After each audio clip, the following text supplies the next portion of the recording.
আমাৰ জীৱনৰ এটা ডাঙৰ কথা হৈছে সেলফ ওয়াৰ্থ বা আত্মমূল্য। আমাৰ যদি আত্মমূল্য নাথাকে, আমাৰ যদি সেলফ ওয়ার্থ নাথাকে, তেতিয়াহ'লে এই পিপুল প্লিজিং, যেটো পিপুল প্লিজিং বুলি কোৱা হয়, সেই পিপুল প্লিজিং কৰিবলগীয়া হয় আমি।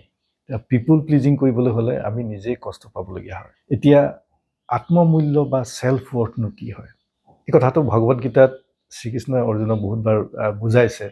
আৰু এই কথাটো সেলফ ওয়াৰ্থ হৈছে আমি যি কাৰ্য কৰিছো, সেই কাৰ্যটোত আমাৰ ভ্যালু সৃষ্টি কৰা, মূল্য সৃষ্টি কৰা।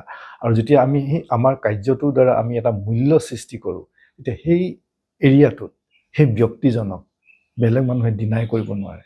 কাৰণ সেই মানুহজনে, সেই ব্যক্তিজনে সেই তেওঁৰ কাৰ্যটোৰ দ্বাৰা সেই পাৰ্টিকুলাৰ এৰিয়াটোত এটা মূল্য সৃষ্টি কৰিছে, এটা ভ্যালু সৃষ্টি কৰিছে। আৰু তাৰ কাৰণে মানুহে বেলেগ কিবা কিবি কাৰ্য চিন্তা কৰি থাকিব নালাগে। মানে স্বধৰ্ম, মানে যি কাৰ্য কৰে সেই কাৰ্যটোৰ দ্বাৰাই ভ্যালু সৃষ্টি কৰিলে সেই ব্যক্তিজনক আন ব্যক্তিসকলে ভ্যালু দিবলৈ বাধ্য হয়। আৰু তাৰ লগতে আমাৰ নিজক আমি ভাল পাবলৈ শিকিব লাগিব। নিজক ভাল পোৱা মানে আমাৰ গুণবিলাকৰ বিকাশ সাধন কৰা। কাৰণ ফ্ৰাষ্ট্ৰেটেড হৈ থকা ব্যক্তিক মানুহে ভ্যালু নিদিয়ে।